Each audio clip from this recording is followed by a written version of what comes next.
नमस्कार।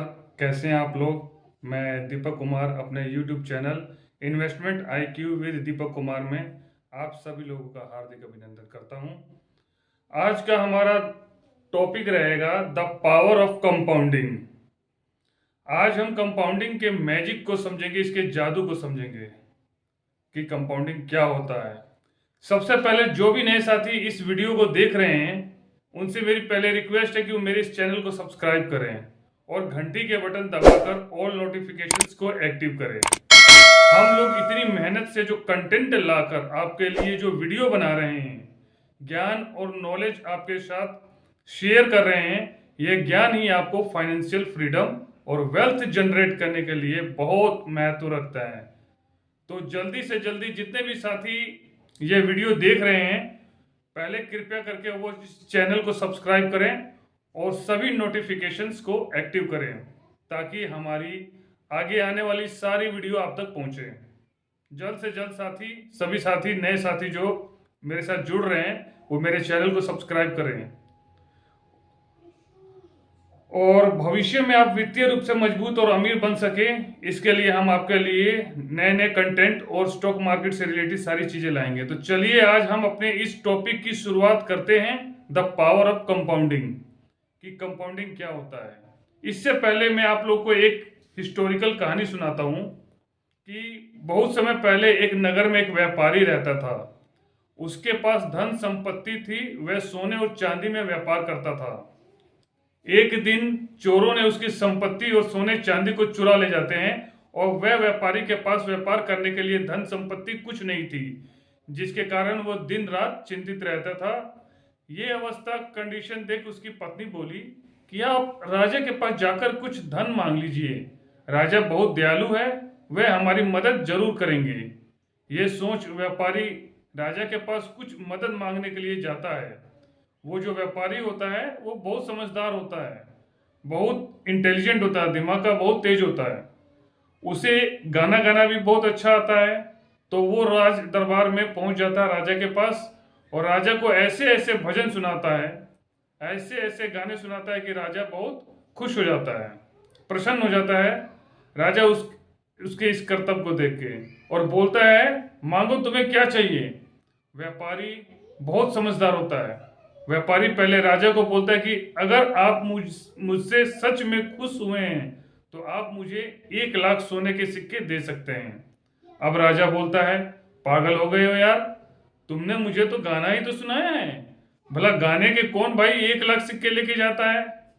अब वो व्यापारी इस बात से नाखुश होता है। अब वो थोड़ा सोचता है और दिमाग लगाता है।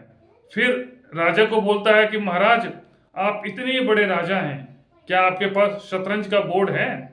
राजा कहता है, हमारे पास शतरंज क्यों नहीं होगा। अपने मंत्री को बोलता है और 1 मिनट में शतरंज का बोर्ड सामने आ जाता है। अब वो व्यापारी बोलता है, महाराज अब मुझे 1 लाख सोने के सिक्के मत दीजिए, आप मुझे सिर्फ एक सोने का सिक्का दे सकते हैं। राजा बोलता है, सिर्फ एक, बस। राजा हंसने लगता है। राजा कहता है कि सिर्फ एक सिक्का मांग रहा है, पर वो व्यापारी बोलता है, महाराज ऐसे नहीं, ये शतरंज आपके सामने है, इसमें टोटल 64 खाने हैं। मैं चाहता हूं कि आप इतने बड़े राजा हैं, आप मुझे एक सोने का सिक्का आज दीजिए, मैं एक ही लेकर जाऊंगा, पर कल मैं दोबारा आऊंगा और मैं 64 दिन तक रोज आऊंगा आपके दरबार में। मैं चाहता हूं कि बस आप मुझे आज जितने सिक्का दे रहे हैं कल उसका मुझे डबल दे दीजिएगा। आज आप एक दे रहे हैं, कल आप मुझे 2 सोने के सिक्के दे दीजिएगा, उसके बाद 4। इसी तरीके से मैं रोज आपकी शतरंज पे एक कांटा लगाकर चला जाऊंगा, एक क्रॉस बनाकर चला जाऊंगा, और जिस दिन 64 दिन हो जाएंगे मुझे लगेगा कि मेरा मुझे इनाम मिल गया। इसके अलावा आपसे और कुछ नहीं चाहिए। आप इतने बड़े राजा हैं, इतना तो आप मेरे लिए कर ही सकते हैं।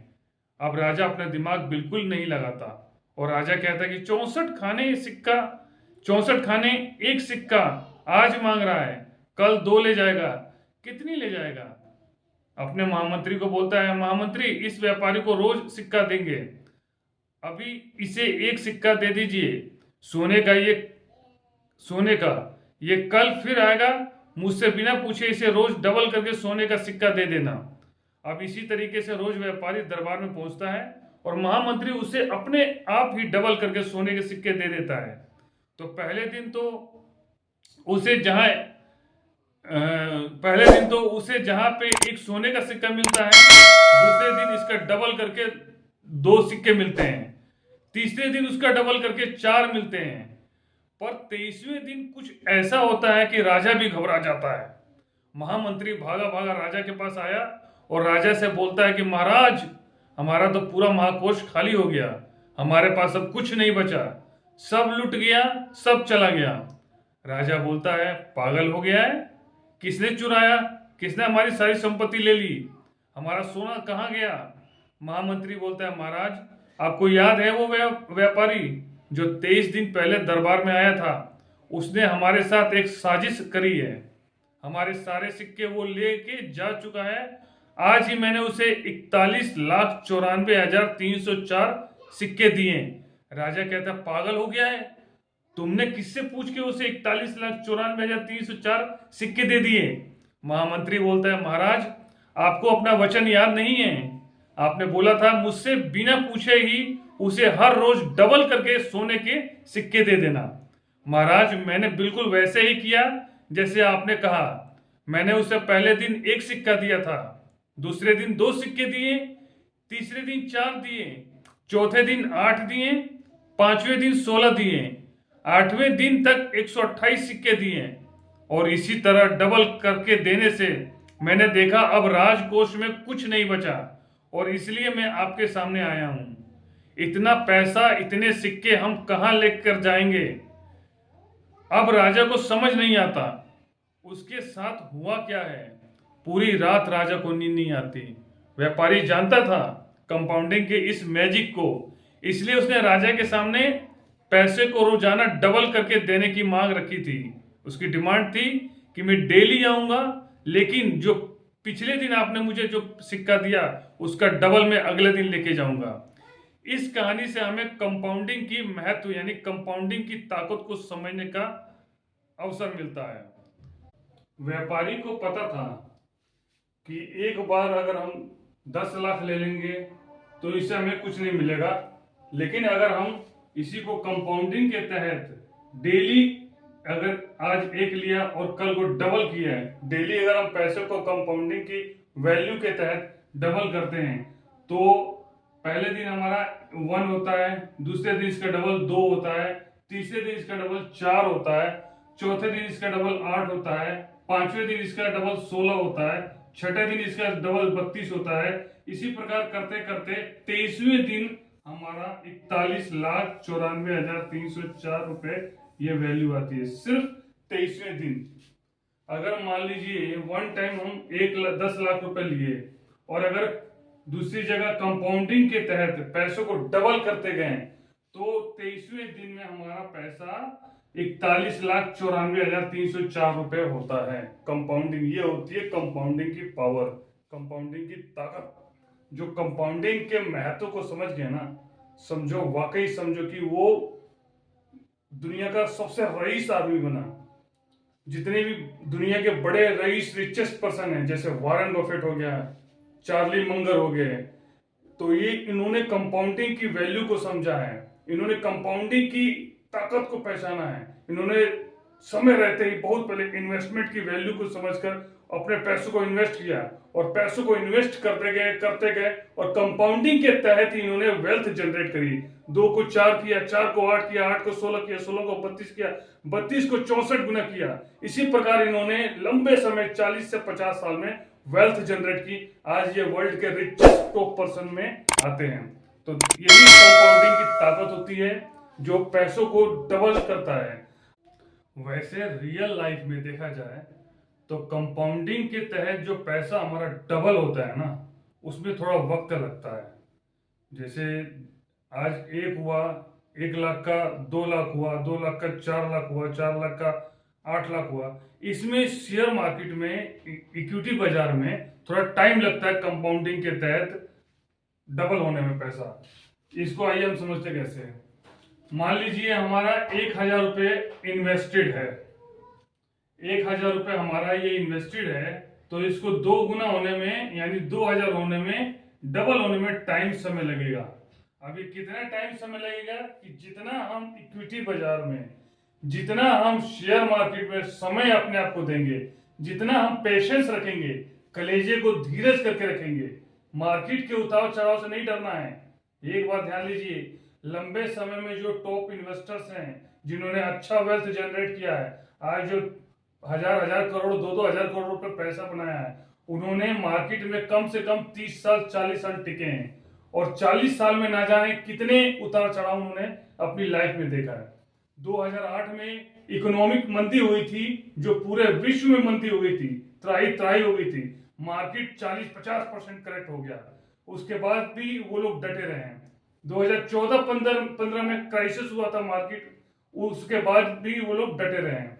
2020 में कोरोना हुई, कोविड में मार्केट 40% टूट गया, उसके बाद भी वो लोग डटे रहे हैं, और इतने डटने के बाद वो लोग अपना वेल्थ को जनरेट कर पाए हैं। इसलिए मार्केट में उतार चढ़ाव, जो लंबे लॉन्ग टर्म के इन्वेस्टर्स होते हैं वो मार्केट में उतार चढ़ाव से नहीं डरते हैं, क्योंकि उनको पता है अगर मार्केट करेक्शन हुई है तो ये समय होता है उसमें और पैसा डालने का, और ये मार्केट फिर रिकवर होगी, और ऐसा रिकवर होगी कि जितना 40% गिरी है ना, और बहुत ही जल्दी 40 का ऊपर, मतलब 80 गुना और ऊपर, 40% अगर मार्केट गिरी है तो 80% ऊपर जाएगी, क्योंकि ये मार्केट का रूल है। अगर आज मार्केट गिरी है तो 2 महीने 3 महीने बाद मार्केट ने इसको रिकवर करके ऊपर ही जाना है। तो चलिए देखते हैं हम इक्विटी मार्केट में अगर हम देखा जाए तो एवरेज कम से कम लंबे समय में कम से कम 12% से या 12% से अधिक हमें रिटर्न मिलता है। कम से कम अगर लंबे समय में देखा जाए तो 12% इक्विटी मार्केट में रिटर्न मिलता है, या इससे ज्यादा मिलता है। म्यूचुअल फंड्स में अगर हम इन्वेस्टमेंट करते हैं लंबे समय के लिए, 15 साल, 20 साल, 25 साल, 30 साल, तो हमारा 15 से 20% के बीच में रिटर्न होता है। 15 से 20% के बीच में रिटर्न होता है म्यूचुअल फंड में, ध्यान रखिएगा। स्टॉक्स में अगर हम किसी अच्छे स्टॉक्स में, जैसे निफ्टी 50 के स्टॉक्स हो गए, इंडिया के टॉप स्टॉक्स हो गए, जैसे टाटा कंपनी हो गई, टाटा मोटर्स हो गए, रिलायंस हो गया, अडानी हो गए, HDFC बैंक्स हो गए, ICICI बैंक हो गए, एक्सिस बैंक, SBI बैंक हो गए, हिंदुस्तान यूनिलीवर हो गया, नेस्ले हो गई, ये जो टॉप कंपनी है ये कभी डूबेंगी नहीं भैया, ये कभी डूबेंगी नहीं। इनका इतिहास आप 35-40 साल का उठाकर देख लो। और इसी स्टॉक्स में जो लोगों ने आज से 30 साल पहले इन्वेस्ट किया ना, आज वो करोड़पति अरबपति बने हुए हैं, ठीक है। तो ये जो अपना पर्टिकुलर सिंगल स्टॉक्स हैं, इसमें 20 से 30% का रिटर्न हमें स्वाभाविक है मिलना। वो कब मिलना है 20 से 30% रिटर्न? 2 साल में नहीं, 5 साल में नहीं, 10 साल में नहीं, ये रिटर्न मिलेगा आपको 20 से 25 साल या 30 साल के लिए, लंबे समय के लिए अगर हम अपना पैसा इन्वेस्ट करके रखते हैं तब। मार्केट के उतार, एक बात ध्यान रखिएगा, मार्केट के उतार चढ़ाव से नहीं डरना है।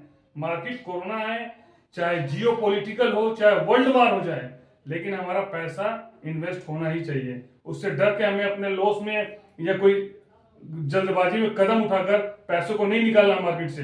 पेशेंस रखना है, धीरज रखना है, तभी हमें स्टॉक्स 20 से 30% रिटर्न 20 साल से 25 साल के अंदर दे सकते हैं। अगर यही पैसा हम FD RD में लगाते हैं तो क्या मिलना है? बाबा जी का ठुल्लू, 5 से 7% के बीच में रिटर्न मिलना है। लोग कहते हैं FD RD में पैसा सेफ है, 5 से 7% के बीच में पैसा तो सेफ है, लेकिन मिलना क्या है? 5 से 7% के बीच में। और महंगाई कितनी बढ़ रही है आपकी? 6 से 7% के बीच में। लो जी, अगर आप पैसा सुरक्षित रखते हैं और 5 से 7% के बीच में रखते हैं, 10 साल 15 साल FD में रखते हैं, और महंगाई तो 6 से 7% बढ़ रही है, तो जो इन्फ्लेशन पैसा बढ़ रहा है, महंगाई बढ़ रही है, वो पैसे की वैल्यू को कम करते जाती है आपकी। यानी आपने FD RD में अगर पैसा सेव किया है, डिपॉजिट करके रखा है, FD RD करा है, और महंगाई इससे ज्यादा बढ़ रही है, तो पैसे की वैल्यू तो आपकी कम होती जा रही है। आज का मेरा 1 लाख रुपया लगा, FD RD कराता हूँ 1 लाख का, तो क्या 5 साल बाद वो 1 लाख रुपया रहेगा? नहीं, उसकी वैल्यू घट के 85,000, 86,000 और 90,000 के बीच में रह जाएगी। यानी कि 1 लाख रुपए में जितना मैं आज सामान खरीद रहा हूं और महंगाई अगर इसी दर से 6 से 7% बढ़ती रही हर साल, तो 5 साल बाद जो आज की डेट में 1 लाख रुपए का सामान खरीद रहा हूं ना, तो 5 साल बाद वही सामान खरीदने के लिए मुझे 1,15,000 1,20,000 रुपए की जरूरत पड़ेगी। यानी कि हमारा 1 लाख रुपया घट के 85,000 हो गया। इसीलिए हमें इन्फ्लेशन से आगे निकलना है, यानी 6 से 7% महंगाई के रिटर्न को, इन्फ्लेशन को बीट करते हुए अपने पैसे से कम 12% से अबव रिटर्न कमाना है। तब जाके हमारा पैसा उस टाइम वैल्यू के अकॉर्डिंग, जो 5 साल बाद हमारा आज जो हम 1 लाख रुपए की चीजें खरीद रहे हैं और 5 साल बाद अगर हम वो चीजें खरीदेंगे तब जाके हमारा वो पैसा पूरा होगा। वरना पैसा सेविंग अकाउंट में और एफडी आरडी में अगर हम इन्वेस्ट किए तो समझो कि जंग लग रहा है, डेली जंग लग रहा है, महीने और दर साल दर पैसों में जंग लग रहा है। इसलिए पैसों को हमें इन्वेस्ट करना लंबे समय के लिए बहुत जरूरी है ताकि हम इन्फ्लेशन को बीट कर सके। अब हम जरा रूल ऑफ 72, कंपाउंडिंग के रूल ऑफ 72 के बारे में जान लेते हैं। रूल ऑफ 72 कंपाउंडिंग, मान लीजिए इससे कि सालाना हमें कितना परसेंट रिटर्न मिल रहा है। मान लीजिए कि रेट ऑफ रिटर्न मिनिमम जो इक्विटी में है 12% सालाना है, यानी सालाना 12% के हिसाब से हमें रिटर्न मिल रहा है। तो इससे हम ये पता लगा लेंगे कि इस फार्मूले के तहत 12% सालाना रिटर्न के हिसाब से कितने टाइम में हमारा पैसा डबल हो जाएगा, कितने साल में हमारा पैसा डबल हो जाएगा। तो इसको 72 से डिवाइड कर देंगे रेट ऑफ रिटर्न, यानी जो सालाना 12% ईयरली है उसको 72 से डिवाइड कर देंगे, यानी 6 साल। अगर 12% के सालाना 12% के हिसाब से हमें रिटर्न मिल रहा है तो रूल ऑफ 72 कंपाउंडिंग के अकॉर्डिंग 6 साल में हमारा पैसा डबल हो जाता है। इसी प्रकार अगर सालाना 15% अगर हमारा CAGR रिटर्न मिल रहा है तो 72 को 15 से डिवाइड करेंगे तो 4 साल, इतने मतलब 4.8 ईयर्स में हमारा पैसा डबल हो जाएगा। इसी प्रकार अगर 20% CAGR के हिसाब से अगर हमें रिटर्न मिल रहा है तो 72 को 20 से डिवाइड करेंगे, यानी 3.5 साल में हमारा पैसा डबल हो जाएगा। जितने ज्यादा परसेंट रिटर्न अगर हमारा CAGR के अकॉर्डिंग मिलेगा उतना हमारा मतलब कम समय में पैसा डबल होगा। वैसे देखा जाए तो इक्विटी बाजार में, शेयर बाजार में या म्यूचुअल फंड्स में मिनिमम 12% या इससे अबव ही रिटर्न मिलता है, और अच्छे म्यूचुअल फंड्स में लगा लिया तो 18 से 20% तक का हमें ग्रोथ रिटर्न देखने को मिलता है। अगर हम 12% भी लगाते हैं तो 12% के हिसाब से हमारा 6 साल में, हर 6 साल में पैसा डबल। यानी